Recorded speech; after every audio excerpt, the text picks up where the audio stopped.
ان کے لیے وہ معصیت کی بات ہے، ان کے لیے وہ برائی کی بات ہے کہ دوسرے لوگ ذرا سا ذوف طاری ہوتا ہے تو مسجدوں کے دونوں جانب جو ہے وہ کرسیوں کی تعداد بڑھتی چلی جا رہی ہے۔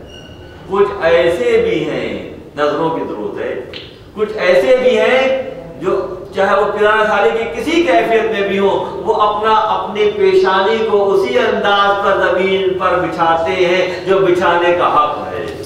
ذرا توجہ سے دیکھیں کہ دور سے آس پاس نظر بینا کا تقاضا کرنا ہے اللہ نے۔ اللہ ہمیں ایسی آنکھیں دے جو ہمیں حق دکھانے جیسی ہو جائے، جو ہمیں حق دکھانے جیسی ہو جائے۔ سہولتیں نہیں چاہیے، یہ دارہ بشریت کا دور دار امتحان ہے۔ جو اپنے برزخ کو اس دنیا میں گزار لیں گے ان کا برزخ بہتر ہو جائے گا، اور جو یہاں سہولتیں چاہیں گے تو ان کا برزخ انتہائی مشکل ہو جائے گا۔ تو فیصلے کی گھڑی ہے، اختیار کی آزادی ہے کہ ہم نے یہی کرنا ہے کہ اصحاب کے انداز میں، اہل اللہ کے انداز میں اپنی پیشانیوں کو سجدہ ریز کرنے کی عادت ڈالنی ہے، چاہے یہ جسمانی وجود تنگی میں آ جائے، اس تنگی کو خاطب نہیں لا کر اپنے رب کے آگے سجدہ ریز ہونے کا عملی مظاہرہ ہر دور میں کرنا ہے۔ جو صاحب ہماری روحیں، ہماری جانیں آپ کا فرمان، اللہ کے نبی اپنی حیات کے آخری ایام تک بھی اصحاب کے کندھوں کا سہارا لے کر مسجد میں جاتے نظر آ رہے ہیں، اور آپ کے پیر مبارک، آپ کے قدم مبارک بھی زمین سے ایک طرح سے رگڑ رہے ہیں۔ تو بتائیے ہمارے کانوں میں کس نے کہہ دیا، ہمیں کس نے خوشخبری سنا دی کہ ہماری رعایتیں ہیں؟ کس نے ہمیں بتا دیا؟ کس بنیاد پر بتا دیا؟ وہ جو باعث تخلیق کائنات ہیں، جو اللہ کے حبیب ہیں، جو انبیاء کے سردار ہیں، جو شب اسریٰ میں جبرائیل کو پیچھے چھوڑ کر آگے جا رہے ہیں، ان کا حال دارہ بشریت میں انہوں نے عملی طور پر کر کے دکھایا، تو کیا ہما شما کے لیے گنجائش نکلتی ہے؟ کس بنیاد پر لوگ نکال رہے ہیں؟ یہ تربیت کی نشست ہے، یہاں یہ جگانے کی محفل ہے۔ اگر کہیں جہاں سے جاگے وہیں سویرا ہے، اگر آج بھی احساس پیدا ہو جائے اور دلوں میں جذبے پیدا ہو جائیں، وہ جو علی کل شیء قدیر ہے، جو عمر کے دل کی بات کے نتیجے میں جبرائیل امین کو بھیج رہا ہے، جو محمد عربی کا صرف دیکھنا آسمانوں کی طرف دیکھ کر قبلہ تبدیل کر رہا ہے، وہ ہماری بھی سنے گا۔ ہم کب اپنے رب سے پختہ تعلق میں آئیں گے؟ ہم کب آئیں گے؟